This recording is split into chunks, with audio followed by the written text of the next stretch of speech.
Hello and welcome back to the Point and Laugh podcast with your hosts, Skylar and Kaylin. Yay! Yippee!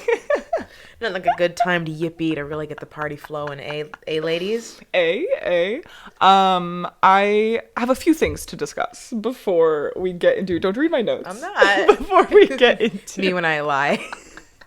Before we get into the meat of the episode, first of all, we have to make a brief, we have to briefly address something that was said in the last episode. So, we attributed a certain quote to Taylor Swift. I appreciate you using the generous we, making it seem like it was a unit. Because I didn't know. I didn't correct you. I didn't fucking know. So it's a we.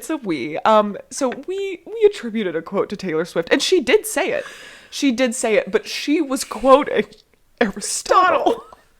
I'm in the middle of work, and it's like, daily Greek and Roman quotes that I have. Leave me alone. And it was just like, a friend to all is a friend to none, Aristotle. And I went, Caitlin! Yeah. I really thought Taylor Swift had, We're like, our favorite philosopher, Taylor Swift. Dr. Taylor Swift. Yes. So that just had to be addressed. You couldn't let me go a day without you being like, well, because if we did not address it, my dad would. Yeah, I'm like, someone would, and they would be like, these dumb bitches thought that this was a Taylor Swift quote. As Taylor Swift once famously said, ask not what your country can do for you. Ask what you can do for your country. And she's always said that. She's always said that. Secondly, I watched, what was it, Scream? Actually, I watched Scream 5 and 6 this weekend. Okay, horror. But I watched Scream. Nick is like obsessed with the Scream franchise, so we had to. But Jack Quaid is in Scream 5, which I did not know. I mean, I didn't really know anyone who was in the cast to begin with. But I was like looking him up on IMDb because I swear to God, IMDb has to be like, I really wonder what my screen time for IMDb is, because every single time I'm watching any TV show, any movie, immediately on IMDb, I'm like, what are they in? What have I seen them from? Who are they repped by? Like, I have to know everything about them. And I say that it's like, well, this is my job, which like it is to a certain extent. Like it is important for me to know like who these actors are and like what they've been in and like be familiar with that. Mm-hmm. But also I've literally been this way since high school. So like how much can I really, blame on that? But anyway, so I was like IMDbing Jesus, Jack Quaid. And did you know he was in the Hunger Games? No. He's in the Hunger Games. Jack Quaid? Yes. Let me pull up a picture. And he is like a baby. He is such a baby. Okay, Hunger Games. He was like one of the mean people. Jack Quaid. Yeah. Look at him. Oh my God. Look at him. That's him? Yes. Oh my God. I know, he's like such a baby. Okay. Yeah. Like, so small. Which I'm like, of course I don't know. I'm like, it makes sense that I wouldn't recognize that as Jack Quaid, because when I was watching this when I was like 12, I didn't fucking know who that was. But yeah, he's a little baby in the Hunger Games, and I kind of went spiraling when I found that out, because I was like, oh my God. I was like, holy, like he's so young in that, and I was like, oh my God, so much time has passed. I'm just like, time really do be passing. And then my third thing I would like to bring up on the docket. So remember when we had our little like boutique fitness episode, and I was like, yeah, like it's really, like it's a way for you to hold yourself accountable, because like you can't cancel your class in advance, otherwise you have to pay a fee. So I had booked this has come back to bite me in the ass, because I had booked a hot yoga class for this morning at 9 a.m. Which really isn't that early, like it's fine. However, we, for some reason, have a million friends who were born in March.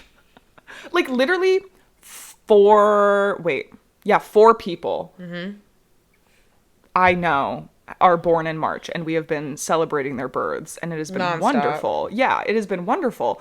And 4 may not sound like a lot, but we don't have that many friends, so that's like a pretty good percentage. Shut up. I told my mom I have a lot of friends.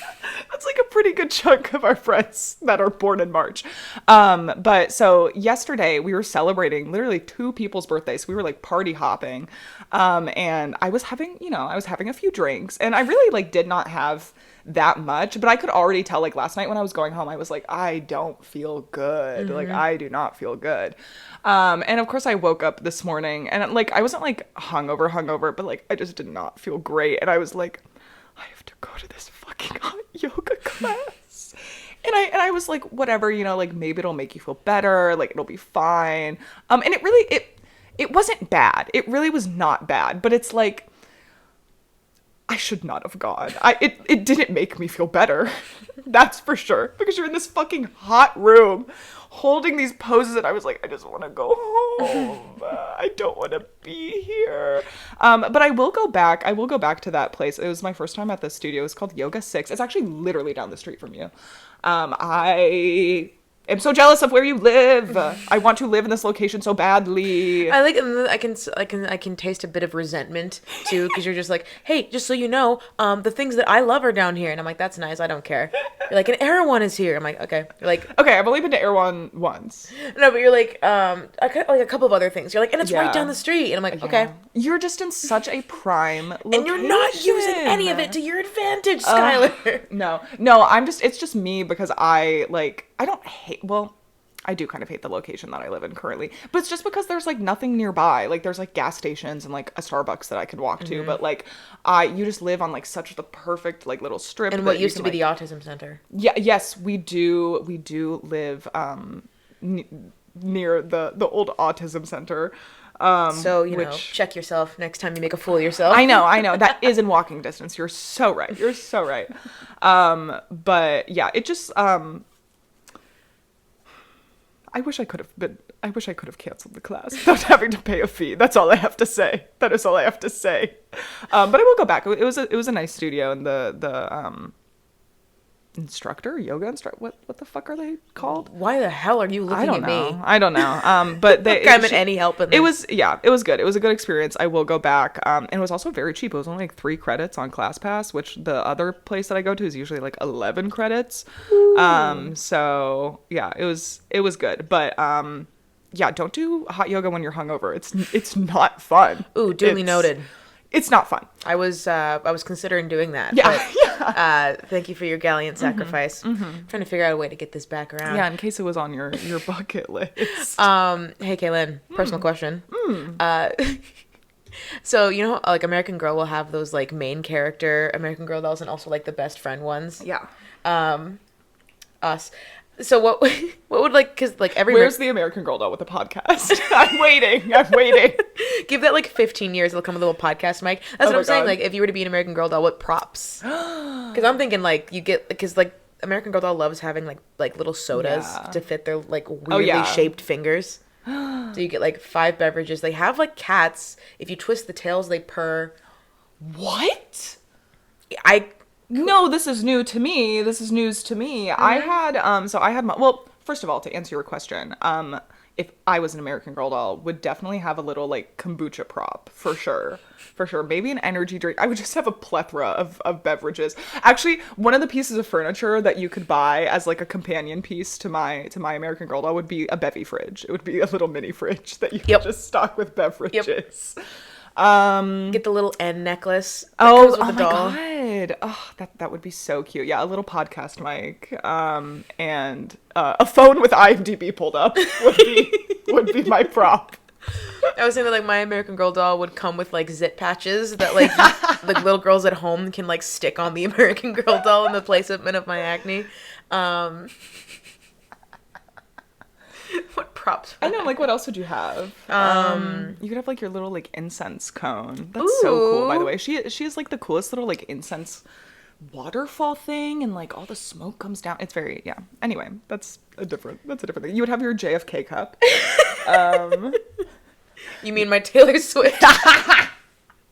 And I have my 2 Eras tour tickets. Yeah. No, for anyone, just real quick, for anyone who isn't watching on YouTube, Skylar has a glass cup with a like portrait of John F. Kennedy. I saw it at the thrift store and I thought it was funny. I don't know why. It's a nice glass. I was in the middle of my Clone There High might be lead phase. in it, but that's fine. Yeah, I didn't even think about that. I was wondering why my thoughts feel so like wiggly lately. It's because of all that lead in my brain. So that was louder than I wanted it to. That's the topic. Is American Girl dolls. So yeah, we're not really getting into like, you know, we're getting into the character lore, not so much the actual like history of the company. I'm gonna give you like a little bit because I was unfortunately okay. Preface. American Girl dolls were like the ultimate like flex to see if you were like wealthy. If you went over to a girl's house for a sleepover and she had not one but like 2 multiple American Girl dolls, you were like, oh, this bitch got money. It really was. That was the sign, because it was like if you had one, it was a little like, I mean, Maybe it that was a still gift, you know, like maybe your grandparents got that for you for Christmas, whatever. But if you had multiple, and those bitches had like a million webkins too, like so Yeah. jealous. So as a company, there's like a couple different like categories that like fall under the umbrella of the American Girl brand. There's the one that people usually think of, which is the like made for me doll. Basically, you go in and you're like, how can I make this doll look just like me? You can like pick her eye color, hair color.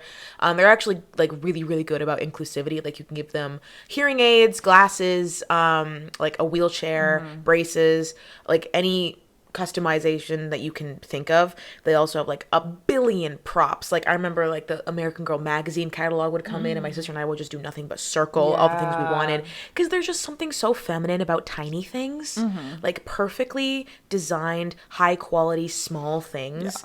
And like these things were like ass expensive, but they were well made. This isn't like your average like Barbie prop. This is like handmade, hand painted, tiny things. I remember my I was like the first granddaughter in my family. There are others now, but like I was the first, and flex.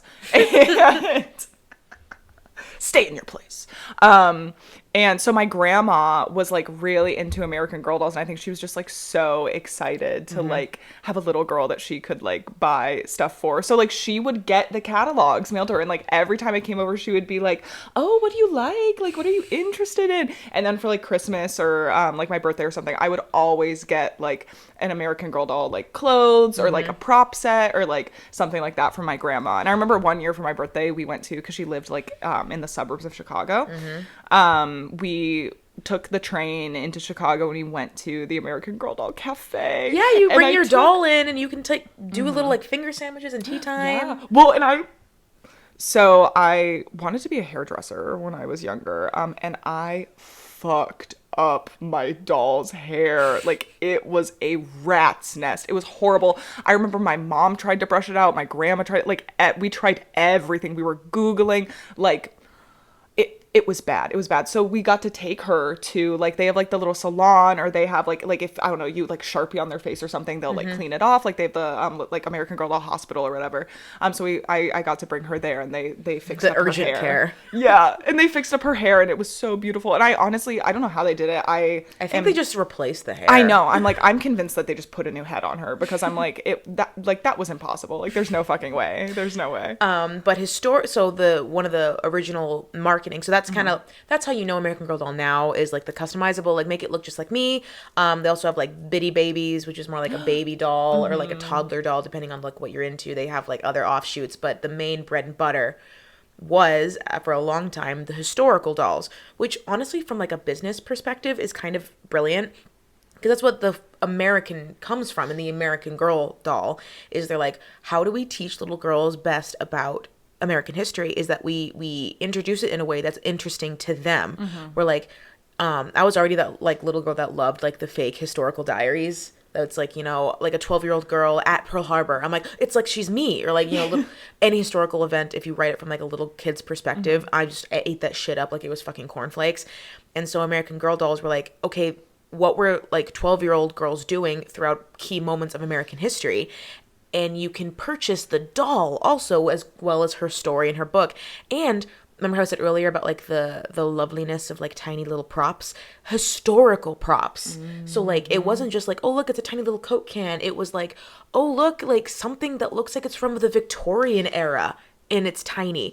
Do you want a bed from the 70s? Would you like a book of photographs from 1923? Like it's tiny. Oh my God, I remember. Is Julie the one from the 70s? Julie's the one from the 70s. Julie had the best props. She had the fucking egg chair. Oh, I wanted Lava that egg lamp, chair so beanie bad. bag, I like- wanted it so, like, just like the coolest little things that like, Historically accurate little things. yeah, that you can like have their furniture and like their little clothes, and then they could have pets too. I remember I had Molly, so I had the Molly American Girl doll, and she had a little dog, and I had the dog, and yeah. Sorry, my bad. They weren't 12, they were 9. But they were written obviously from like, you know, ages like 7 to 13 in mind, basically. And honestly, from like a perspective of like teaching kids, that's brilliant. Bring it a way that they will want to interact more with that time period and spend money. I have this like list of historical, we're just basically gonna go through the lore of the characters, because honestly you'd think like, okay, American Girl doll, like these are dolls meant for 9-year-olds that you can dress up and play pretend in tea parties. And it says right here, although the books were written for a target market of 8 to 13-year-olds, they endeavor to cover topics such as child labor, child abuse, poverty, racism, slavery, alcoholism, animal abuse, and war in a manner appropriate to the understanding and sensibilities of said market. So like as a kid, sometimes like this was the first time I had heard of, you know, how hard it was to like prairie life. Yeah. Or like I never knew about like the suffrage movement. Yeah. I'm like, it was the first time, Kit was like the first time I heard of like the Great Depression. Like, Yeah. like I had no idea. They definitely do sanitize it. Like you're not about to go into like a war movie where, you know, like the most like haunting shit happens, but enough that like definitely left an impact on me. And as a kid who loved tiny things and history, I was all over these bitches. Like I had only one doll, and it was the Made for Me doll, but I read every American Girl doll book I could get my hands on. And so they rebooted them to each have like one book, and like one book, whatever. I don't want to care about the Be Forever collection because frankly, she's my enemy.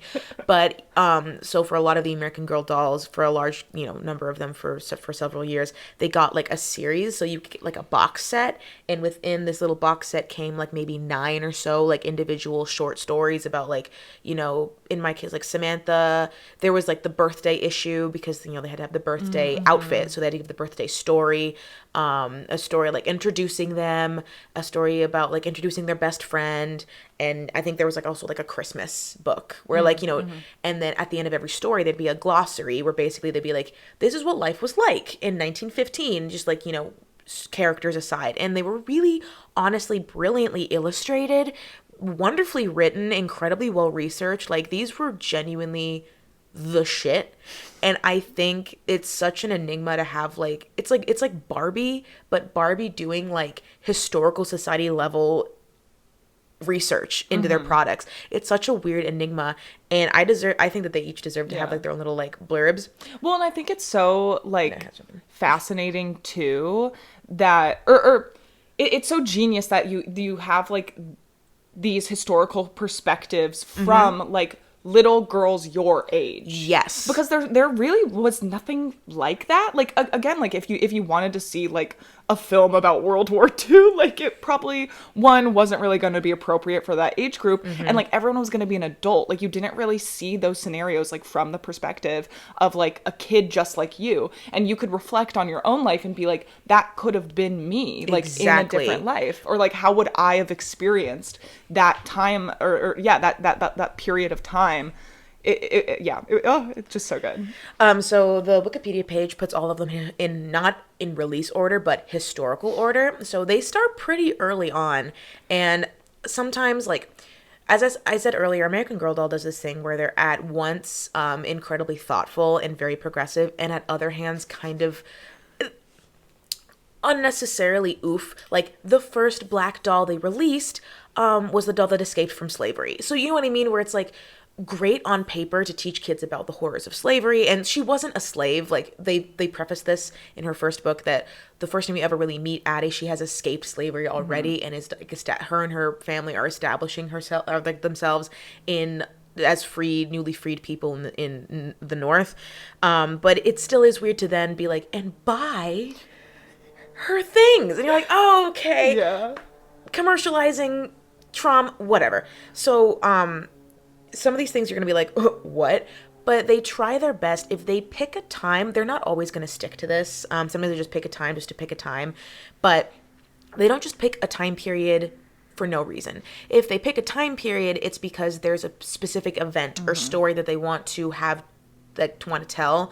And they'll use like that doll to kind of explain either the decade in like Samantha's case, or like a year, like the War of 1812, or a day, Pearl Harbor, like whatever. You know what I mean? Like, they won't just pick the 80s because the 80s are cool. Like, they at least try to give them at least some form of reason as to why they picked that year. Yeah, and often it'll be like a specific year too. Yeah. All right, so we're diving in. Are we ready? Yes. I'm about to take you on a journey. Oh my So God. first we got Kaya. So Kaya, her thing is that she's a young girl from the Nez Perce tribe living in pre-contact Northwest. I love that they said that, pre-contact. So that was honestly genuinely very interesting to me as a kid, because you never see Native stories that don't involve white people at all. So this involved one of their like most deep, in-depth research of all of their doll lines, because they wanted to make sure they didn't get it wrong. In fact, Kaya is, first of all, the only Native American girl doll made by American Girl to date, so that's not great, but she's the only doll in the entire series to not show teeth. So every American Girl doll has like the smile. It's like kind of like a meme to like smile like American Girl. They're like the two buck teeth, because you just see the two teeth. But they were making her mold, and then someone like a Nez Perce activist was like, did you know, like, by the way, in our culture, smiling with your teeth is considered disrespectful. We smile with our mouth closed. And to this day, Kaya is the only American Girl doll that smiles with her mouth closed. Like, small things where you're like, that's really neat. That's really cool. Yeah, she's depicted as brave and outgoing, but she needs to learn, like, be more thoughtful of others. She wants to be a leader. Yeah, and so basically, like, it's more of like she's more of an adventure type of book, for kids who just want to like either learn about Native people, pre-colonization, or the most like nature forward girls have something to view in her as like just someone who wants to get lost in the forest and think about shit like that. So that's what Kaya is for. Felicity was for the horse girls, which I am upset about because frankly, so Felicity Merriman, she was the Revolutionary War doll. So she was chosen because her thing was she was a patriot and her best friend was a loyalist. We're going to see a theme where a lot of American, like some executive was like, big brain, what if we market one doll with her best friend so we can sell two of them? But Felicity was the first, like, earliest examples of that, where they were trying to explain the conflict between the loyalists and the patriots, using, like, two best friends kind of caught in the conflict of this. They don't really kind of focus on the Revolutionary War aspect because, obviously, they're going to be pro-patriot. There's not really much of a debate there. And so instead of just going all out in, like, 1776 American history, because, like, she, at the end of the day, still is a little girl. Like, her interests aren't gonna be the revolution, So her interests was horses. So, like, themes in her books include, like, loyalty, staying true to your beliefs, even if your best friend, like, might disagree with you. She's, like, that spunky, like, why should women have to do this? I want to do this, because she wears pants when she rides the horse. If she stands up to bullies, so mostly she's just like, why can't I just be free and like ride my horse and not worry about, the fact that we might become a free nation soon. So horse girls were Felicity bitches. Girlies. Well, and so many of these characters, and even they have like the Girl of the Year, which we're not going to go into, but like every year there's like a new American Girl doll that you can only buy during that year.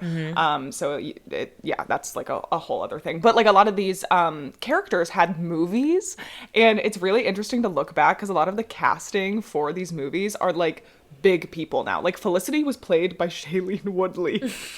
She was like so tiny and has red hair in the movie. It's just this like stupid American Girl doll, like straight to DVD movie. But girls, all of it, like it sold well, of course, because you are marketing to like a specific yet broad demographic where like you are marketing to all girls in America between the ages of like 6 to 12, you know? Yeah. And honestly, Felicity's story, as interesting as it is, like her best friend and her like disagree politically because their parents are, they're trying to do different directions. There's really not a lot of merch because like even like if you were like super into American history at the time, if you're like 9 years old, you're not going to want to be like, oh cool, a pre-colonial bedspread. I want that in my room. Yeah. So really, like she just got the loyalty of horse girls because you could sell horse merch, and that would reach more of like a broader thing. I mean, occasionally, like American Girl also like released cookbooks, you know, being like cook like it's 1776, and Felicity kind of like ate there, but usually. She's kind of mid. I made some type of, it was like some bread from one of the cookbooks, and it was not good. Because like here's the thing. Also on top of that, the cookbooks also put way too much thought into this, at the expense of actually tasting good. Because like these are good historical recipes. They don't have like seasonings though. Yeah, they're like trying to make it accurate, and it's this like soda bread that like it's not good. Barely any salt. Yeah. Like. Caroline Abbott was a kind of a new one, and she immediately flopped. So she was released in like 2012, archived in 2015. Like they tried, they failed. Her whole thing was that she was supposed to represent the War of 1812 because someone's like, kids don't know anything about the War of 1812, and they're like, oh shit, and kids don't care about the War of 1812. So her thing is like she likes to sail. She's a sailor, and one day her father is captured and she has to like go on a mission to like save him, and her whole thing is like being brave, making wise decisions, and basically kids basically be like, kids, did you know that there was a War of 1812? I bet you didn't. Because even I forget sometimes. Yeah, it was a very... This is a horrifying picture. Sorry, some of the photos of the American Girl dolls are so funny.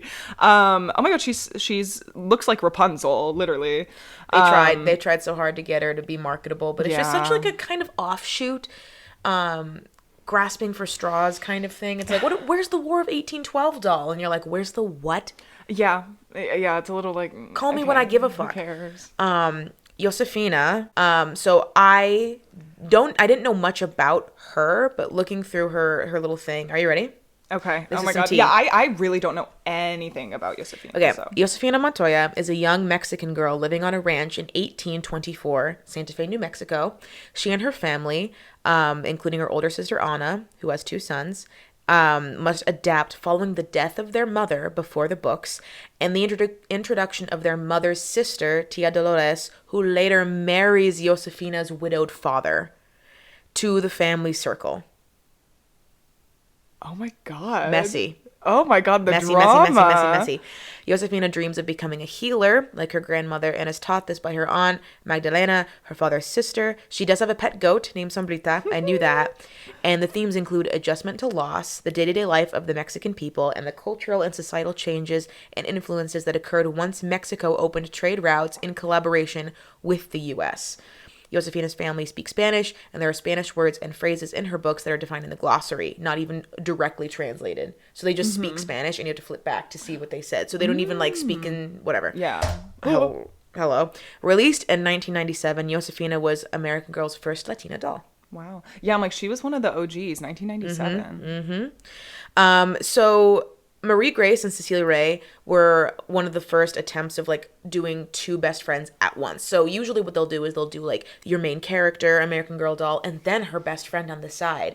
But American Girl doll released Marie Grace and Cecilia Ray as like a package deal. They also kind of flopped, unfortunately, because I think they're very interesting. So they were supposed to represent like New Orleans in the 1850s. Ooh. So Marie Grace is white, Cecilia Ray is black, and just kind of figuring out like New Orleans society in 1850s, which by itself could make its own like actual genuine book for adults. So Marie Grace, singing teacher, is sick with yellow fever. Marie Grace also rescues a baby and like forms a close bond with like the scarlet fever epidemic in New Orleans at the time. Oh my god. Her themes include the loss of family and caring for others in need. Yeah, they were released in 2011, archived in 2014. Okay. Like a very like swing and a miss. Yeah, I'm like, because I vaguely remember this because that was definitely during the time where I was like still into American Girl dolls. American Girl doll was not afraid of like having bitches die. Like people were dying left and right in the American Girl doll lore. Yeah. Oh my god, this little dog. She has a little dog. Okay, sorry. Cecile Ray was from, because then people were like, hey, how come at the time, like, your only black dolls are all suffering? So they're like, okay, Cecile Ray is the rich one in the two of the in the this best friend squad here. So Cecile Ray is from a rich African American family from New Orleans. She loves listening to her grandfather's tales about the sea. At first, she's not fond of Marie Grace because she is white, but eventually warms up to her and they become best friends. And then when yellow fever strikes her brother, she decides to use her gifts to help others. Cecile speaks French, and her French words are described in the glossary at the back of the book. Yeah, basically, they were just like, they share the same level of importance because it was kind of like a 2-for-1 deal, and that kind of flopped. But honestly, like, 1850s New Orleans is already such like a very interesting whatever. So I can see why they would want to focus on that and like make a whole like doll surrounding that. My neighbors are being fucking stupid right now, so if you hear slamming, everyone pray for me for their demise through the scarlet fever. They didn't have like a movie release, right? No. No, I would have eaten that up.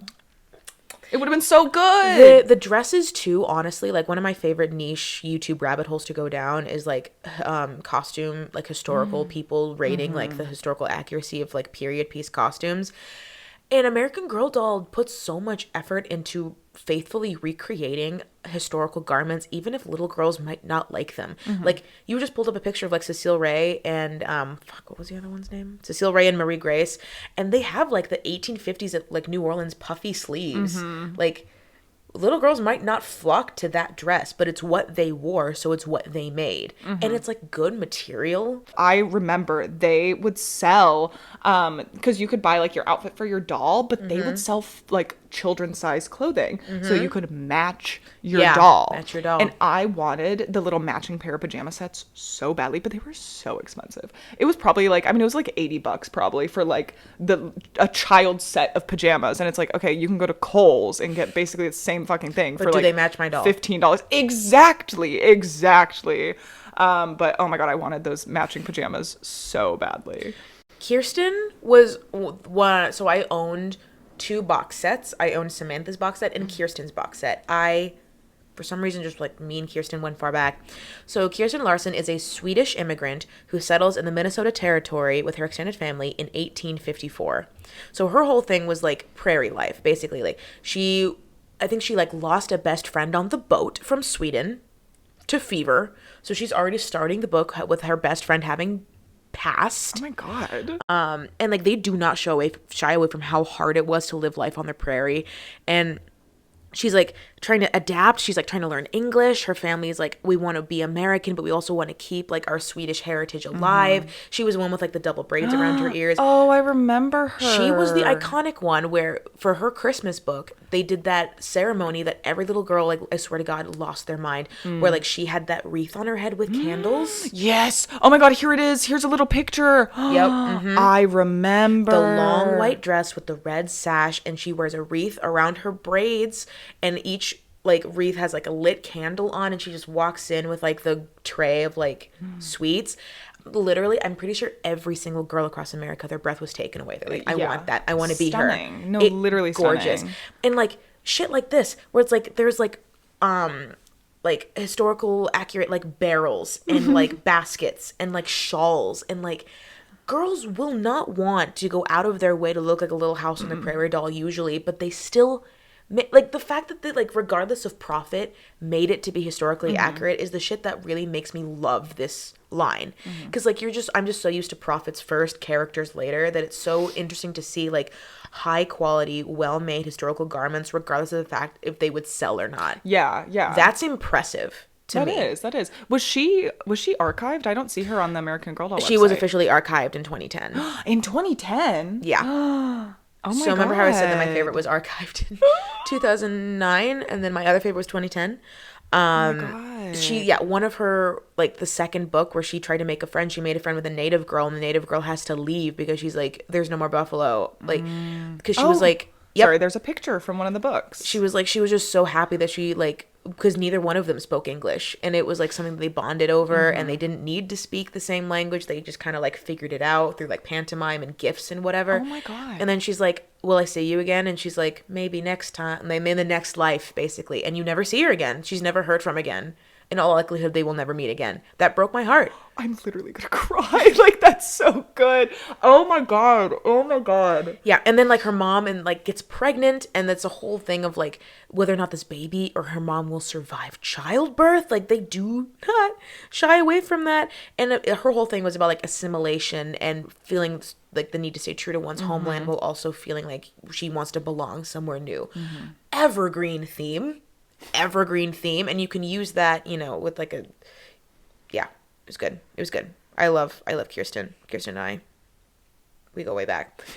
Addie Walker was the fifth doll added to the historical line. Her character was a slave who escapes with her mother from a plantation in North Carolina to Philadelphia, Pennsylvania in 1864 during the American Civil War. Addie's stories explore themes of freedom, familial love, prejudice, and racism. No shit.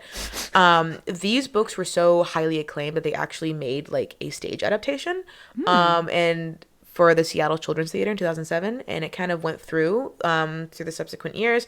Yeah, basically, I didn't know much about Addie either, just because, like, even as a kid, I was like, this feels kind of weird. Like, I'll read her books, but I feel kind of weird, like, buying her shit, because it feels like, yeah. and, like, not that she didn't have anything, but they also, like, didn't want to make it seem like, you know, yeah, they walked this fine line between wanting to show that she could be, like, Addie could still have like wonderful, profitable things, while also not making it out to be like she was rolling in it, because they didn't want to be like inaccurate and insensitive.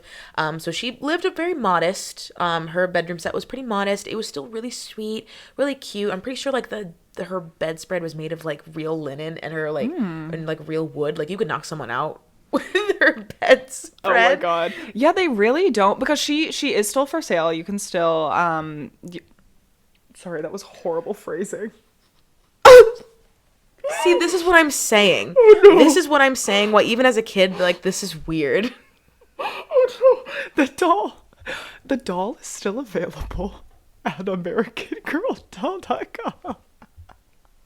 But You better not pussyfoot out. You better include that. I know. I feel like I have to. Oh my god. Oh my god. Oh my god. But you really can't like buy any of, like, none of her furniture is here anymore. It's just like her accessory set, and then you can buy like her books, and they have a little like pencil pouch that you can buy, which is kind of weird. I don't know why that's included. But yeah, so she really doesn't have like that much in her collection anymore. Yeah, this was. Oh, yeah. Yeah, so, like, they were still, like, she still had plenty of stuff, don't get me wrong, but, like, especially in comparison to, like, a lot of the other American Girl doll sets, like, she has, like, honestly, it's giving cottagecore.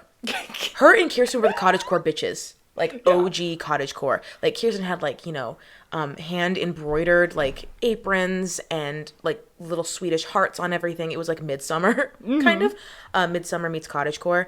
So, yeah, Addie was very much like home, you know, simplistic, very homey, very comforting. But yeah, and especially in comparison, she wasn't like a super accessorized character. Samantha Parkington, this is mine. She's my boo. She's my babe. So Samantha was 1904. So her whole thing was she was chosen to really explain like the turn of the century. So her story has arguably, aside from like her and Addie, I feel like go through Addie and Kit maybe, they all go through stuff. I don't know why I'm comparing them, but like Samantha had a surprisingly traumatic backstory, and it just kind of never stopped coming. So I'm just going to read this little bit here. Samantha is an only child because both of her parents drowned in a boating accident. In the fourth book, she like goes to the island they drowned in and like goes in the boat because they're like she's trying to find someone. I think someone gets lost, and like the same storm on the anniversary of her parents' death happens, and she almost dies the same way her parents did. Yeah. American Girl, you didn't need to do this. Kids love angst. Like most little girls just like love like a good traumatic backstory. Yeah. No, like, I'm like I ate it up. I did. Samantha is an only child growing up in the Edwardian period, although American Girl designed her as Victorian. It's because of the sleeves. You can't do an Edwardian puppy. Her outfits are like I remember. No, Samantha was like that bitch. Like she was like the pretty one. Like all of her outfits were just so. She had like the straw sun hat. Like her outfits are so structured. Oh my god, this little pouch. She has like a little purse pouch. She always had like this golden locket from her parents that was made with real gold. Thank you. Orphaned at age 5 and raised by her wealthy Victorian-era grandmother, Grandmary. In New York, Samantha befriends a poor servant girl named Nellie O'Malley. Not the Irish indenture. So Yeah, so this is another, like, a key best friend is Nellie O'Malley. Nellie O'Malley, Samantha's best friend, is an Irish immigrant who works for Samantha's neighbors and is befriended by Samantha. Living in a New York City settlement house, she personifies the working class immigrant experience of that time and teaches Samantha about the conditions faced by children who are part of the workforce. Nellie and her sisters Bridget and Jenny are orphaned and later adopted by Samantha's relatives. So yeah, she's basically being like, yeah, I work at like a, pre-union child labor factory. And Samantha's whole thing was about understanding the privilege that you have and sharing what you have with people that are less fortunate than you. So her whole thing was like, she lives in opulence. She lives in like a mansion because Grandmary is still very like rich and old money and whatever. And her aunt and uncle are like, it's the new century. Like her aunt is like one of the first like suffragette, like, women's rights movement. And then her best friend is like, I literally am so poor. And I have no money. And like I honestly am surprised that Nellie's doll doesn't come with like dirt on her face. Wait, do they still sell her doll? Let's see. Nellie O'Malley. Nellie is discontinued. It even says in the Wikipedia page, it is unlikely that Nellie will ever be re-released. Aww. She was so cute. Her portrait, look how sad that little girl looks. Oh, what is it? Why is her hair so big? It's because that's like someone took a picture from like a fish islands. She's so cute though. She is like a red little bob. Aw. I do remember them. And she was in the movie adaptation. Samantha was played by Anna Sophia Robb. And she's like, again, like they were so young in these movies. Like these were really like kind of the starts of a lot of these like big people, like these big names, like careers, which is really interesting that like so many of these people got their start in like an American Girl doll movie. It's just so weird to see that the themes of Samantha's books include women's suffrage, child labor, and classism for kids. And it's also because like, I mean, it's a little funny to be like the whole thing that Samantha needed to learn was like, just because you're rich, you still need to share that. And then it's like, and you can buy all of her cool rich stuff now for $55.99. And I did. I had her bed. She had the best accessories because she had money. Like, she had good stuff. Her hair was perfectly coiffed. Her welcome, like, hi, my name is Samantha outfit, the plaid, the red velvet. So good. Oh my God, I remember you could buy their, like, little winter coats, too. Oh, so beautiful. So beautiful. Okay, we have to move on, unfortunately. Samantha's that girl. She's that girl. Rebecca Rubin, I remember she debuted, and I'm like, maybe I can get into American Girl forever. So she was the 10th. So she is a 9-year-old Russian Jewish girl. She moved to the Lower East Side of New York in 1914. So she's kind of like a little bit cramping on Samantha's like decade a little bit. But like her whole thing was like, she was the Russian Jewish like first wave of New York immigrants. And her whole thing is the film industry. She wants to be an actress in like the 20s, basically. But despite her family's disapproval, though she treasures and celebrates her family's Jewish traditions, her books focus on issues related to assimilation of immigrants while maintaining familiar religious and cultural traditions. Very Kirsten, but in like an more urban environment. And she's the first Jewish historical character. Wow. So she comes with a little menorah. In a dreidel. And her little... And she has 2 cats. She has 2 little kittens. I know. Her Hanukkah outfit, like, I need that. Her little shoes. She has these little, like, white ballerina flats, but they have 2 straps, which is, like, literally, I've been looking for something like that. Oh, she has a fur-trimmed purple velvet winter coat with like a matching giant hat. Because it's 1914. And it has one of those, what is those called? The muff? The one that you just like put both of your hands in like the white thing and you go like, ice skating. It's like the white fur. Oh my God. We're getting re-into it again. I know. Okay, oh my God, I was fucking right on the money. You can $80. buy You can buy the matching pajamas. I think this might be for both of them. Oh, no. To buy Rebecca's nightgown is $32, but then to buy the like child's pajamas, they are $48. So altogether, $80. Yeah. Yeah, $50 for pajamas. That didn't even really fit, right? No, they didn't. They did lack in the quality for the actual. Yeah, genuinely, Rebecca's like scratched my itch for like it's that same time period. It's giving opulence, but also like it's like the silent movie film stars where she wants to be on the stage, she wants to be on Broadway. She has these film strips. She has like. Did she have a movie adaptation? I don't think she did because she debuted in 2009. I think that was after they did the movie thing. They kind of gave up on that after a while because they're like too expensive. Yeah, it is. Too much. That's expensive. I'm like, her out of everyone should have a freaking movie. Yeah, what's that little book in her hand? Yeah, the little book. Motion Picture Story Magazine. And you could open it and look at it. Like every book, each page had something on it. There was even like you could get a record player and each record would work when you put it on the record player. No, truly the attention to detail is like insane. Oh my God, I want every single one of her outfits. Okay. We must continue. And her little kittens. Of course she would have cats. Of course she would. Because they made Rebecca just for us. Literally. They're like, Kaylin and Skylar would love this. Claudia Wells is kind of a new one. So she was released actually not that long ago. There we go. So she's the 1920s. And I actually love that they did this because people have been asking for a 1920s doll forever. And you know what they could have done? They could have done the easy thing of making her a flapper. They could have done the easy thing of making her, like another Gatsby, like what every little girl thinks when they think of the 20s. You know what they did? They made her a 9-year-old black girl growing up in New York City's Harlem neighborhood during the Harlem Renaissance. So instead of doing the easy way out and teaching kids about the 1920s and like the usual way, they're teaching kids about the Harlem Renaissance, something that like even school districts don't really bother teaching people about, which is so cool, dude.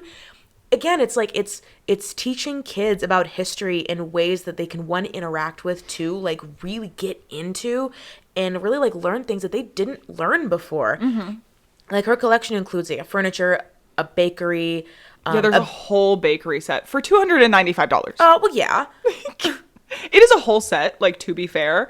And it's obviously sized to the American Girl dolls. But the American Girl dolls are 18 inches, so they're, like, pretty big. Yeah, look at her little pajama set. With the slippers. The little bonnet. With the slippers. Yeah, I will say, if you're, like, on the American Girl doll website, she has a ton of stuff because she's one of the more recent ones. She has a little bed. She has all of these outfits. All of the outfits. Look at this. Her glitzy sequined gown.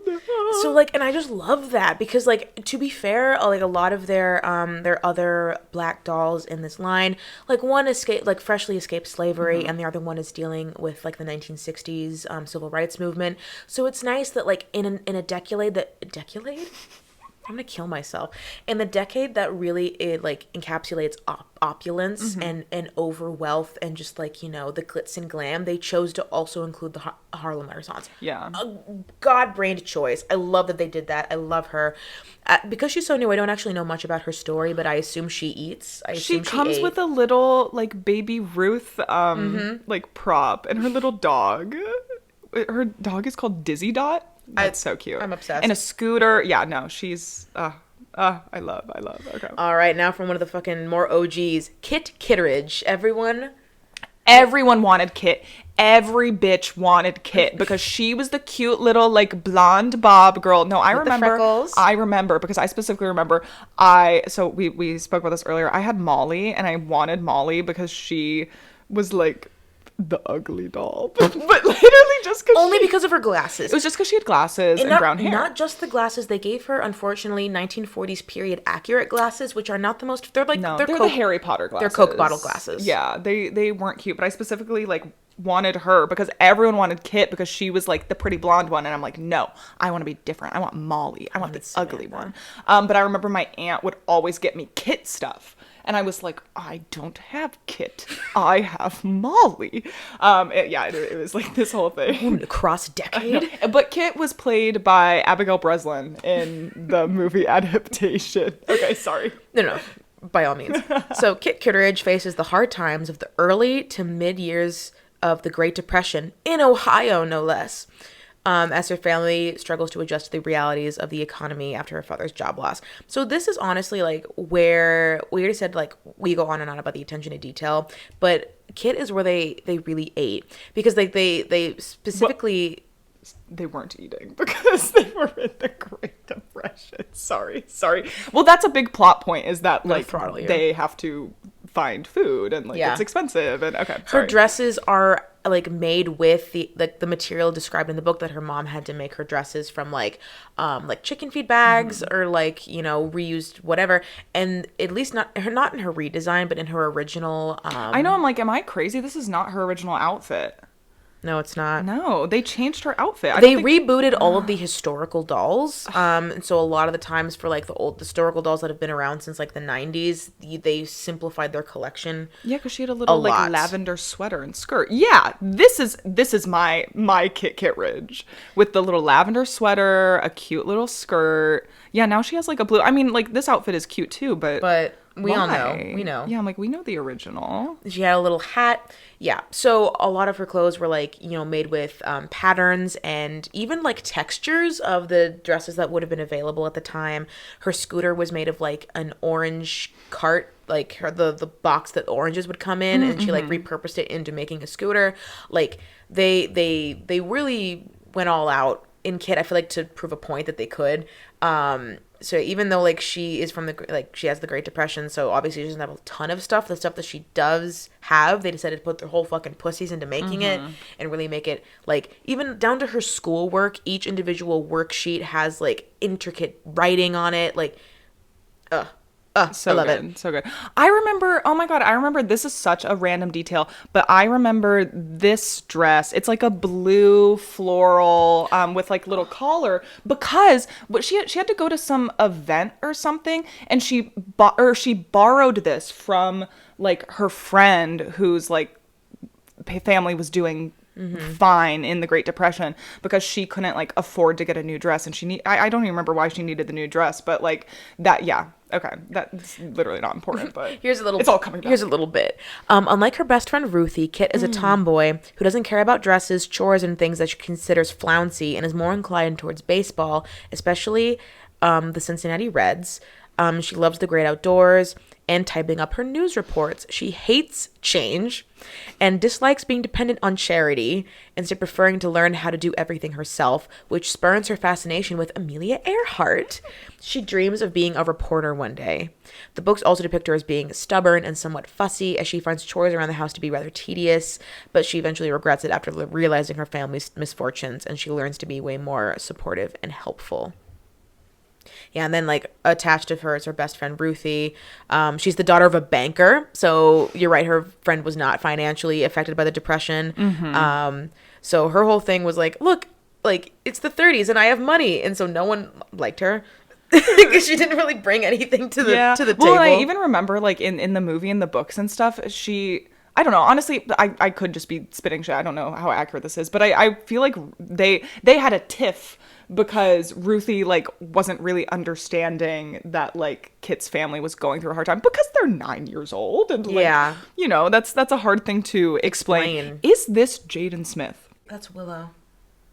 What? That's Willow. Oh, because it is. Are you kidding? Wait, okay. Willow Smith. IMDb. Also in the cast of the Kit Ridge movie is Stanley Tucci and Joan Cusack. So they like really went all out. Oh yeah, Jane Krakowski is in it also. Wallace Shawn is in it. Yeah. Oh my God, Willow Smith. Your mind. Yeah, Willow Smith is in the freaking movie. That's insane. Okay. And like, see what I mean? I'm gonna say something now that's gonna be like, oh my gosh, and one breath they're so progressive and also not. So Nania is the 16th historical character, and she's their first Hawaiian character, because she goes through Pearl Harbor.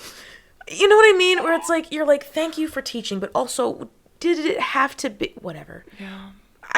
You know what? To be fair, I'm glad it was at least a native Hawaiian instead of like a white person. Like, which they already kind of did, because again, Molly, we were describing earlier, Mally McIntyre is also from like, she was the World War II doll, has been for a while, but I'm glad for at least 1 year, 1941, Nania had her stories about like living in Honolulu, and then early 1940s, Pearl Harbor. Yeah, before she can prove that she is ready for more responsibility, Japan attacks the military base in Pearl Harbor, where her father works. Oh no. Well, that's all that the Wikipedia article says, because she was pretty newly released, so I actually really don't know anything about her story. I don't know if her father is dead. Let's Google real quick. We know American Girl's tendency to just kill bitches, so it more likely that he's dead. Two of her friends, Donna, a white girl, moved with her family to California for her father's work at Pearl Harbor, and Lily, a Japanese-American girl. Actually, I might want to check this out. This seems like this is kind of like going to be a microcosm for how Pearl Harbor reacted. Oh, here we go. When Japanese planes attack. Vivid confusion for children. Ania's father volunteers to go to the shipyard. Okay, so he's alive. Okay, so her family is safe. But it looks like they're focusing instead on like, you know, on my family, because then I feel like that would maybe be too much if her friends are a Japanese American girl and a white girl who flew in from California, both to Hawaii, because I feel like if her dad died in Pearl Harbor, she might be a little bit more harsh to oh my god, look at her swimsuit. Okay, yeah, no, the outfits are good. The it's outfits 1941, are good. babe. She ate. All right, now that we're in the 1940s mood, Molly McIntyre, another... My bitch. Oh my god, here she is. Molly McIntyre is a young girl living in a fictional city named Jefferson, Illinois during the later years of World War II. Her father is stationed in England as a doctor caring for wounded soldiers, and her mother works for the Red Cross. Her and her 3 siblings are all cared for by their neighbor and housekeeper, Miss Clifford, and she must cope with the many changes that the war has brought. She realizes that she too has a part in helping soldiers. She likes to go ice skating, tap dancing, movies, summer camp. Her series focuses on patriotism and the changes that come with wartime. She was one of the 3 original dolls. Yeah, I remember in the movie, the big plot point in the movie is that she, oh my god, what's the word for it? The like dancers that go around to like what is UFO shows? Yeah, no, UFOs on a flying object. You see, damn it. I don't know enough about the military. An English girl. Oh my god, that's her best friend. Back. Yeah. So because her dad is in England, and I think he like befriends a family that's there, and they send their daughter to come live with Molly. And I remember part of like Molly's plot is that she's like jealous of her because everyone thinks she's so cool because she's like from England and whatever. But then they end up bonding because there's like a huge bombing that happens in the city where like both of their parents are, and they can't contact either of their parents. So like Molly can't contact her dad, and then obviously this other girl can't contact her family. So then they bond over that, and they're like, and Molly comes to the realization, and she's like, oh my god, like she is suffering too, and she's affected by this war too. And she enters a dance contest at school.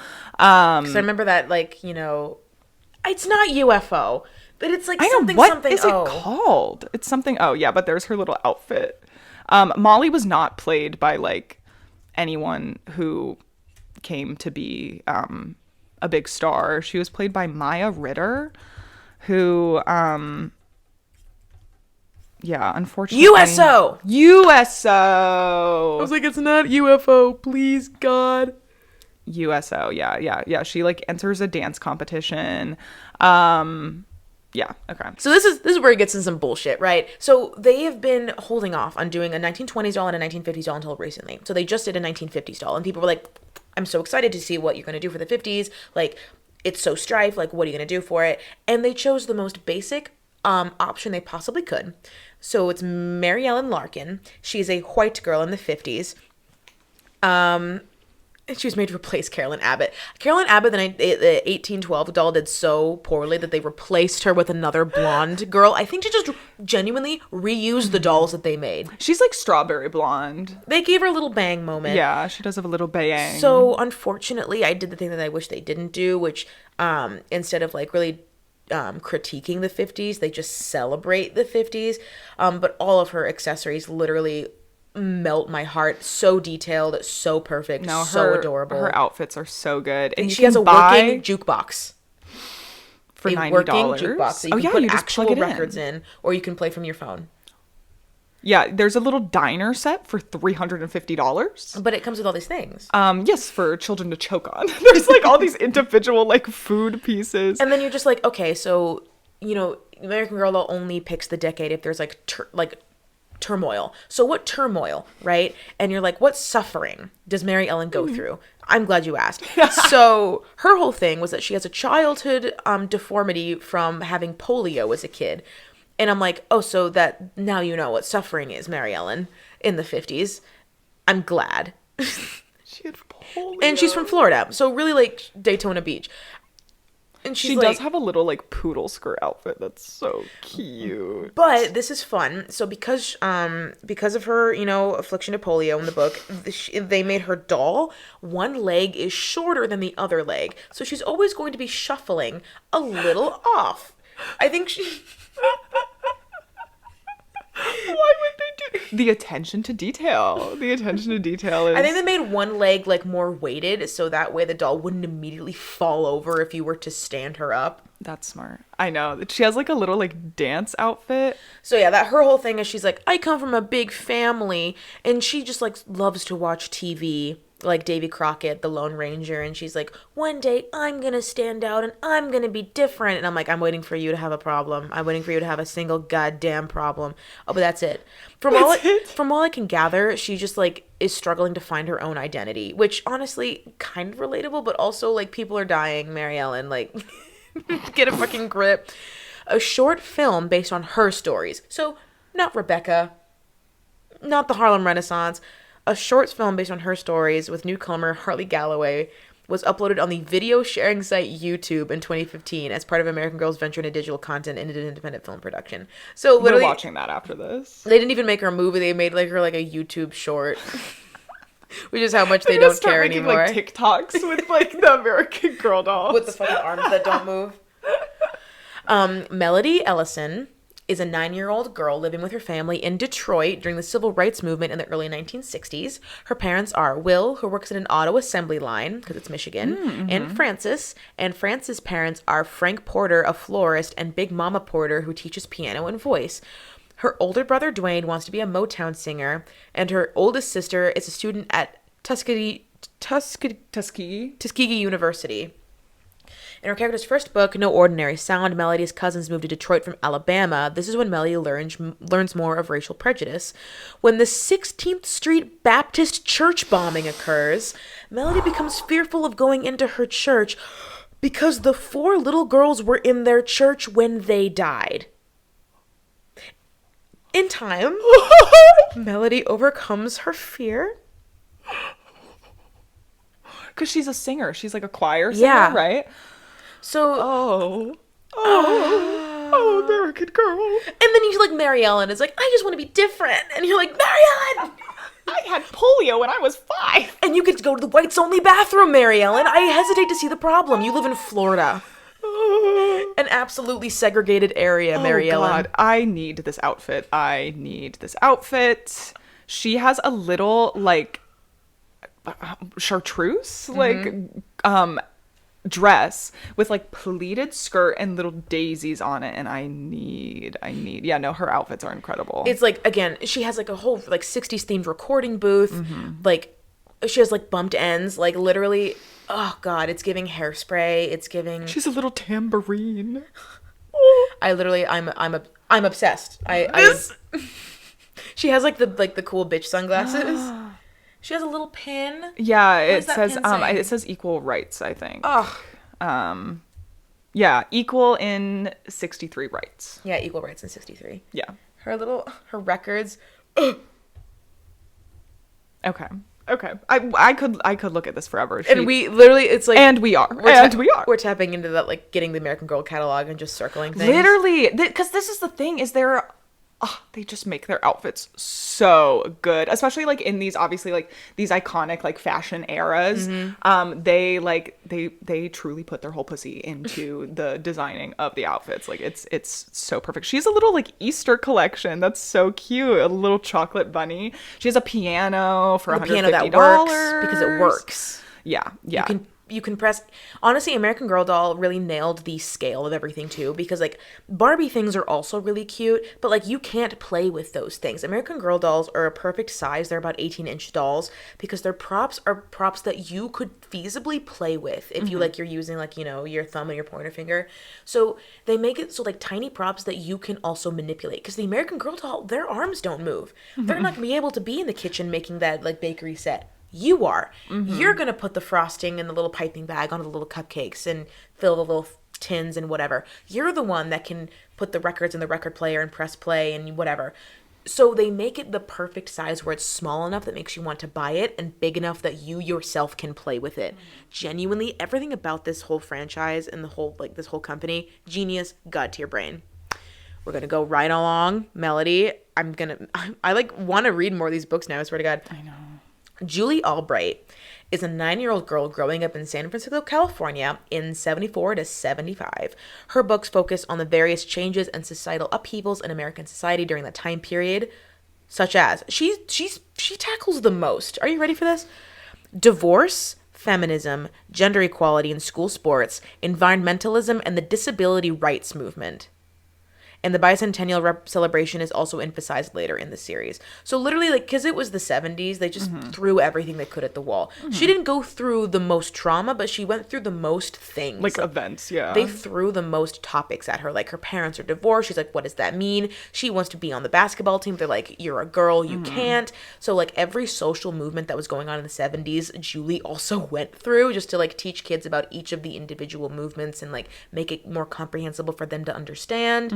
That her whole thing was like she just wants to be, it's all about being equal. I'm not sure where the disability rights movement kicks in because I never read her books. I just wanted all of her things. She has all the 70s things that, like, her bathroom, I want that. It's called Julie's Groovy Bathroom.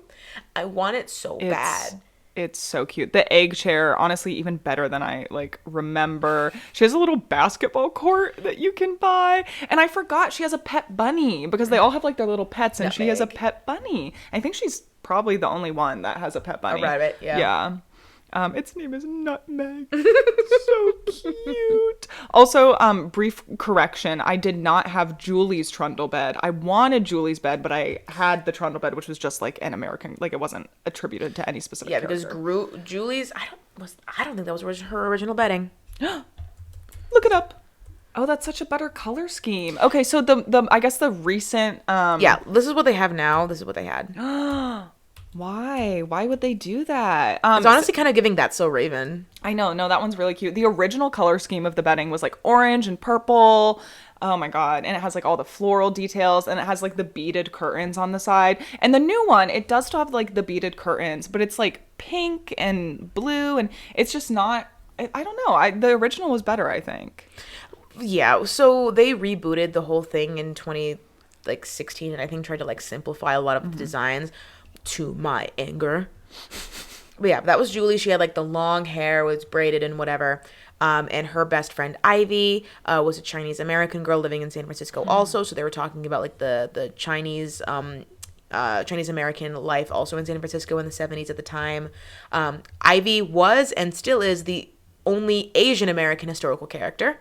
Interesting. Because even though I think they must have discontinued Ivy's doll too. They did. Yeah, because I wanted her so bad. Yeah, Nania's friend is Asian American, but she didn't get a doll. Oh, it's just Nania. So Ivy continues to be the only Asian American doll that they have in the historical line. You can buy as many Asian American dolls as you want in the She's Just Like Me doll collection, but as far as historical wide. No. Oh my God, the movie. Oh my gosh, the American Girl doll movie for Julie. It's Ivy and Julie, 1976. And it looks like they're talking about like the Chinese New Year. And it's an Amazon original. We can watch it on Amazon Prime. Oh my God. Yeah, and I was talking about this earlier. So basically the most recent one is Courtney Moore. So she is supposed to be the 1980s one, and honestly, the quality has gone so downhill, it's kind of humiliating. So Courtney Moore, her whole thing was like, she's the 80s, right? But So I'm like, so what did you go through? Where's the trauma? Honestly, I was like, it's because it's honestly so weird, like the inconsistency of the trauma of the historical characters. Because on the one hand, Courtney's whole thing, I thought it was a bigger deal. Looked it up. I don't really think it is. Is that I thought she wanted to go to space and she witnessed like the space station explosion of like 86 or whatever. That's not actually a big deal. Like it makes her sad, but it doesn't destroy her dreams or It's anything. not like her father was the astronaut. No. Like she is a 10-year-old girl who lives in the fictional city of Orange Valley, California. She likes hanging out at the mall, the restaurant, the school, the arcade. She loves Pac-Man. I think she might want to be a game designer. Like they're throwing a lot of shit at her. I don't actually know if she has any conflict or if her books go into like, I don't know. I don't expect American Girl to talk about the AIDS crisis, but like things were like they could. Things were going on at the 80s, but like her stuff is way more about like, look, parents, nostalgia, buy this, look how cool all this looks, without actually giving her like a story. She's definitely like a prop first, story later kind of character. This is where the capitalism really starts screaming.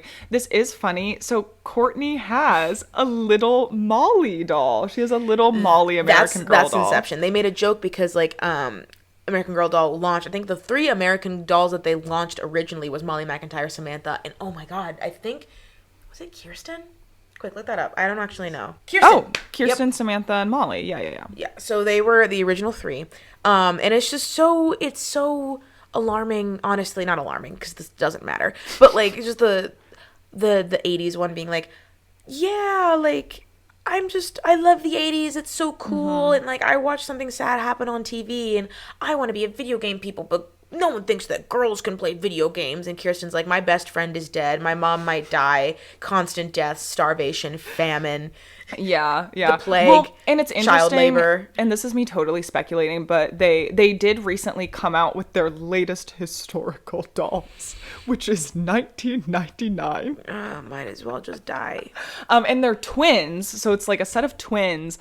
And as far as I can tell, I haven't read that much into it, but their whole story is that they're counting down to the millennium. So they have like this checklist that they're trying to like check off together before like the millennium begins. You know, like the year 2000. So like they don't really have like trauma either, and it's interesting that like the more recent historical dolls that they have like brought out, because I'm assuming I'm actually am interested to see like what was the 80s one, the one that came most recently before the 1999. Yeah, I'm like, so the most recent like releases. Historical releases of the historical characters like aren't really going through as much, and I do wonder if people are like, oh well, like maybe that's a lot for kids and like they shouldn't have to like I don't think they've been released yet. The 2 that for the 99 historical collection, they've just been announced. Okay. I think you can buy some of their things, or like you like preview of what you can purchase on the American Girl doll website, but I don't know if their like story has been released, if they even have any. Yeah, you can buy all of her props, obviously, and you can buy her right now. Do they have a story? I don't know. I read somewhere that it was counting down to the millennium, but now I can't find where I read that, so that's embarrassing. I was like, yeah, God forbid these 2 twins go through Y2K when Samantha's best friend literally almost died in a sweatshop. That's why Nellie chopped off all of her hair, because she's like, they don't want you can't get your hair caught in the machines.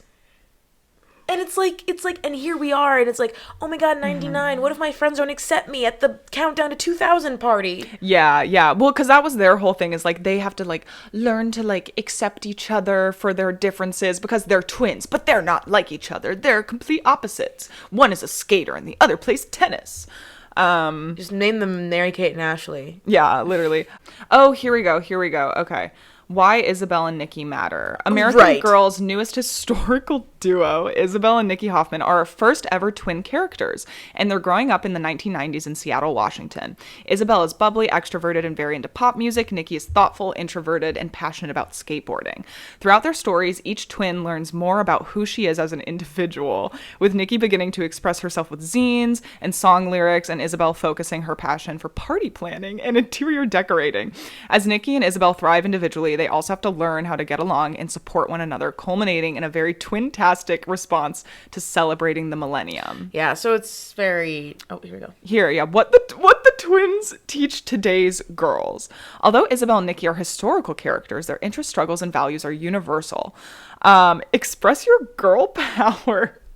The twins have differences, but they agree that girl power is important. They just express it differently. For Isabel, girl power is about the messages of the Spice Girls, expressing herself loudly and standing up for herself. For Nikki, girl power is about learning to use her voice and not being afraid to mess up, and the alternative music she loves. Be true to you. They use girl power differently. Their interests, friends, and hobbies are unique, and that's okay. When Isabel gets kicked out of the Millennium Dance with her friends, and Nikki feels too shy to talk to the cool skater kids, they both learn that the most important thing for them is to be true to who they are, no matter what anyone else, including their twin, thinks. And then face your fears. They conquer yeah, here we go. Okay. So Isabel and Nikki add conquer a fear to their Y2K countdown list, and it pushes them to support one another in facing their fears, whether that's visiting the top of the Space Needle or trying a skateboard trick in front of new friends. The twins find that the fears are easier to face when you have support from those around you. So they're literally not like going through anything. They're going, God, this is like nothing. Yeah, it is like, not to be Melody was like, my 3 best friends died in a church hate crime. Yeah, it's like not to be disappointed that like these girls aren't like traumatized, these fictional characters aren't like traumatized by anything, but it's like, okay, if you're gonna do that with literally every other character, like you gotta continue, like you have to continue that pattern. Yeah. And like, it's just, again, they always pick a year to center around something. Like, the only reason that they picked 1812 was the fucking War of 1812. You picked 99 on purpose. You're telling me that you picked 99 because you thought that the Y2K countdown clock, and, like, that could have even been a whole thing because people were so genuinely afraid that, like, computers would shut down because they would not be able to handle, like, shifting from and whatever. And her parents could have been conspiracy theorists or like scientists, because genuinely that was a fear, because that was likely. And if it weren't for scientists like and computer engineers and genuinely people putting a lot of time and effort in making sure the world did not shut down, it might have. You could talk about that. You could talk about the real fear of like what will, like, people were counting down to enter the new year, but there was fear behind it because they were like, what if when our clocks and our internal like data goes to 2000, everything just collapses? What will we even look like then? What if society just falls apart? You're not worried about that at all. It's like, you picked 99. And now I'm like, hold on. Literally, I'm about to Google what bad things happened in 1999. It's going to be like they could have been groomed on message boards. It's just going to show my birthday. What bad things happened? Skylar was born. Hurricane Floyd. Columbine. Oh. Wait. That might have been... Okay, that might have been too much. I was about to say that might have been too much. But they already fucking covered, like, a bombing. So it's like, really? Is that too much? I don't know. Honestly... But Columbine was so influential. And it was also 99. Ooh. Oh. They could have done Columbine. But you can't do Columbine I know. I'm like... it didn't have to be Columbine specifically. Because they were in middle school. Yeah, I'm like, what if their older sister or something? That's the thing, is they could have addressed school shootings, which is like, maybe, honestly, maybe that is a little too real, just because that's something that like is still very like present in our current Bill time. Clinton was acquitted. SpongeBob premiered. There's an earthquake in Turkey. Yeah. Wow, I'm like the Ireland unification of 99. Which was a real thing. Yeah. It was, they called it like the 90s of like sorrow, because like Northern and Southern Ireland were fighting. The Dow Jones. Lance Armstrong won a Tour de France. Where are No, go on. Where are the 9/11 dolls? I honestly, the 9/11 American I said this dolls. earlier, where like, you know, I'm saying before how like American Girl doll is at once like incredibly thoughtful and progressive for their time, but also not. I think genuinely in 15 years they will do a 9/11 doll, and that will be the American Girl doll's first like historical hijab character, is like dealing with like anti-Muslim sentiments surrounding 9/11, and they'll have to like make it a point to like be impossible to remove the hijab from the doll, because otherwise the little girls will be like, that's off, that's coming off, like they're gonna have to like sew it into like the doll's plastic so they can't remove the hijab. But that's my genuine prediction, is that they're like, they might. Okay, but like, frankly, I don't think that they will, because the past 2 dolls that they have come out with, nothing is happening to them. And you know what they released before that? Mary Ellen. We're getting more sanitized. I know. These snowflakes, these fucking snowflake parents are complaining that the American Girl dolls are corrupting their children and teaching them. And honestly, like, I think Melody was released pretty recently, so I think generally they must have gotten complaints. Wow. Yeah, I mean, that was a lot. The whole, that is a lot. But, like, so are all of the other dolls. Mm-hmm. Like, so are all the other dolls. I think it was, like, the Nemea... Fuck, I don't know. Well, and honestly, I think you're right. Like, wrapping it back to the beginning of this episode when you were talking about how it really is incredible that they were able to take these, like, horrific historical, like, events and just, like, the things that were happening during that time period and, like, making it digestible for children. Because it's like, I don't know, keeping children in the dark for things like that doesn't help anything. And yes, there are certain ways that, like, obviously you present this information so that it's not, like, traumatizing to the kid.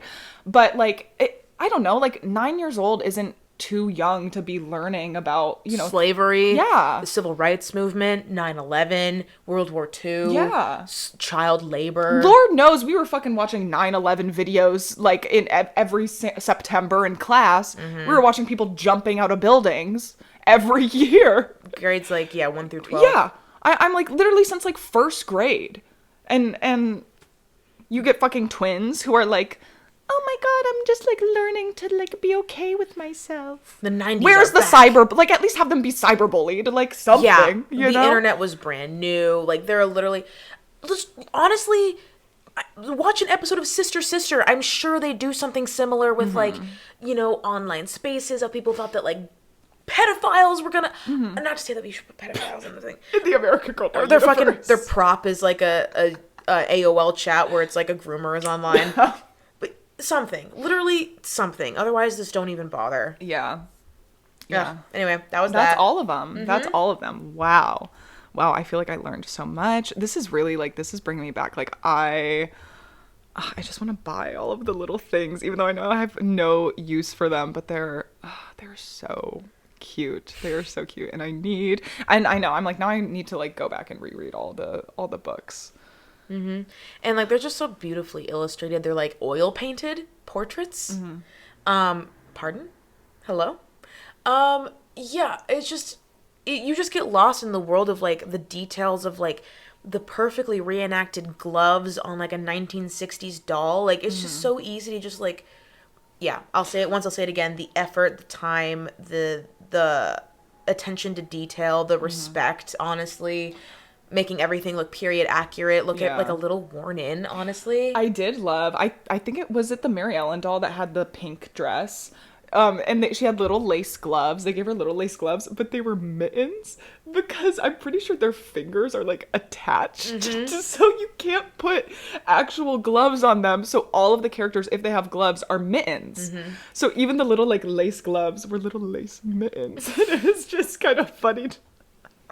It's just funny that it's like, oh yeah, like, their fingers are glued together. Like, you can't put, like, real gloves on them. And, like, small things. Like, they literally had to make, because beforehand when they first released the American Girl doll, it was like they had, like, skin tone arms and legs, and then like a white cloth body. They had to make the white cloth the same color as the arms and legs because Felicity had, like, the lower neckline for her dresses, or, like, the spaghetti straps. Yeah. So they just small things. And I also loved as a kid that, like, honestly, the doll was the least impressive part. Like, her eyes could open and close, but after you, like, customized her and dressed her occasionally, she couldn't do anything. She could barely fucking stand. Her arms are not articulated. Every time you move, they made this squeaking sound. Like, yeah, they're literally, like, on a hinge. And, like, if you sat down, their fucking feet were in the air like this. You had to, like, maneuver them into a chair. And then you just played with their shit. Yeah. It was, like, invented, like, the perfect, like, play where basically you're like, all right, and my doll just sits there and watches me play with her stuff. Yeah. Her tiny things that I could use with my giant hands because I'm 9 years old and this is all made for a baby hand. I don't know. I will say it is kind of incredible that, like, these doll brands are, especially something like American Girl doll, where like, yes, they, you know, obviously they have like the new characters and they like redid some of the older historical characters and things like that, but like overall they really have not like had to revamp their brand that much, just because it's such it's one of those things where it's like when was the first American Girl doll made? Do we know that? I think was it the 80s first? But I feel like it's one of those things where like I don't think my mom had an American Girl doll, like she was like too old for that. But it's one of those things, especially now with like our generation and people older than us, obviously, who are now May 5th, 1986. Interesting. Who like are now having children, and it's like, well, I had an American Girl doll, so like my daughter is gonna have an American Girl, or my son will have an American, you know, like it's one of those like it is now becoming a generational like toy to own, which is really interesting that they have managed to honestly keep their relevance the same throughout all of these years, throughout all of these decades, without really like changing the core of their brand until now, because now they're getting rid of all the trauma. But and like honestly, that was the interesting part. I always felt like I was learning, and like as an overdramatic kid, I would just sit in the woods and just be like, I would pretend like, okay, now I'm pretending like it's 1776 and like the redcoats are in these woods, and like as a kid with like an active imagination and a love for history, you do shit like that. Or like if I would eat like a pancake without syrup on it, I pretended it was a corn cake, and I was like, you know, going across like the Oregon Trail, and like that's just shit you do as a kid. The more history you learn, and like the more traumatic backstory you have, I feel like the more kids find you interesting. The last thing you want to be is boring. Don't be boring. You're a doll. You're already kind of boring. Yeah. They do all like they look exactly the same except for like their hair and eye color. Yeah. And and Kaya's color, mouth. Yeah, that one's different, but like other than that, you know, like they're all the same base. Like they really don't look that much different. At the end of like the day, we all are the same base. Yeah. Just different customizations. But really it is interesting, and it was thank you for your wonderful storytelling. It has been a joy to go back and reminisce on these characters who were once, you know, such an important part of my childhood, and look at the website and like the little outfits that are waste time, look at the websites. It's awesome. Now it's super funny to know that like American Girl is canon in Courtney's world. Yeah. American Girlception. They have the little doll. That's so funny that she had Molly too. It's like American Girl doll sized American Girl doll, so they're like the size of like they're like 4 inches tiny. tall. They're tiny. Dollception. Yeah. This was wonderful. Thank you. Thanks so much. We hope you enjoyed. We are on Spotify, YouTube, and Apple Podcasts. And that's all I have. So thank you for listening. Bye.